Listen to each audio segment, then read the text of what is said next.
Assalamualaikum.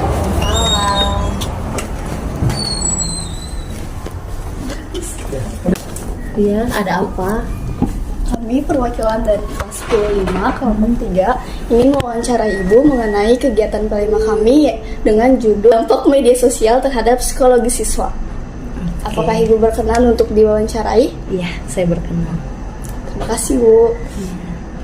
Baik Ibu, pertanyaan nomor 1, apakah media sosial mempengaruhi psikologi siswa? Iya, pasti ada mempengaruhinya gitu ya. Apalagi sekarang kita semua bisa mengakses gitu ya, mau umur 1 tahun, 2 tahun gitu ya, bahkan sampai tingkat dewasa. Jadi pasti ada dampak, baik itu dampak positif dan dampak negatifnya gitu, tergantung dari segi mananya si anak ini mengakses media sosial tersebut gitu. Baik Ibu, untuk pertanyaan kedua yaitu bagaimana dampak media sosial terhadap psikologi siswa?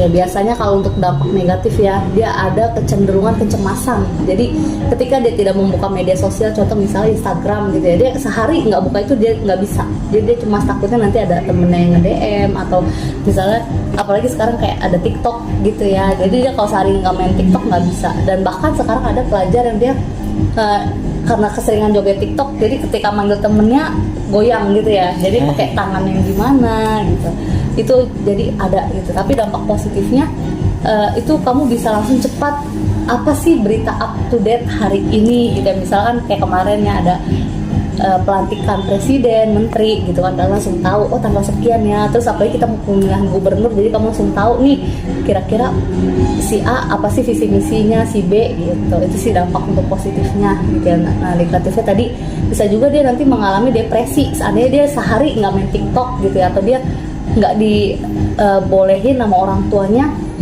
untuk mengakses media sosial, itu bisa langsung ya tadi ya depresi, cemas, tantrum, mungkin dia akan ngamuk gitu ya, kayak anak kecil kan kalau udah biasa melihat media sosial terus tiba-tiba nggak dikasih, terus dia juga bisa sulit tidur gitu ya. Jadi banyak faktor di media sosial itu.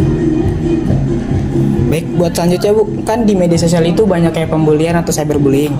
Nah, apa saja upaya yang dapat mencegah pembulian melalui media sosial? Nah biasanya itu kita boleh melaporkan kepada pihak yang mengerti gitu ya, tentang misalnya kayak telekomunikasi gitu ya. Misalnya kita langsung ke cybernya, ke polisi kan sekarang ada ya pengaduan, misalnya kita dibully nih, dihujat gitu. Cuman kalau untuk ke sekolah, seandainya itu ada terjadi pembulian di sekolah ya, kita langsung menanganinya secara bersama-sama, kita simpan tersebut gitu ya, bukti-buktinya, kemudian nanti kita pertemukan gitu antara dua belah pihak gitu. Dan biasanya sih kalau udah pembulian ini dia udah ranahnya tingkatnya kasusnya kasus berat gitu ya, dimana kan kita nggak boleh ya saling menyakiti dan sebagainya gitu. Lalu untuk pertanyaan yang terakhir ya, yaitu bagaimana cara siswa menjaga psikologisnya agar tetap sehat di era digital yang sekarang ini? Oke, berarti kalau gitu dia harus bisa menggunakan media sosial dengan baik.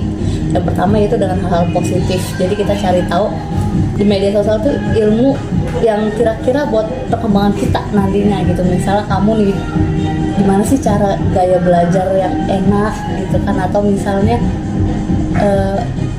biar kita nanti nggak insomnia itu gimana sih caranya gitu. Atau kalau nggak kita memilih teman di dalam media sosial itu yang carilah teman yang membawa dampak yang positif gitu. Atau kamu nanti misalnya membatasi untuk melihat media sosial, misal 1 hari saya hanya melihat media sosial itu hanya 1 jam atau 2 jam saja, biar nanti kamu nggak ada depresi dan lain sebagainya.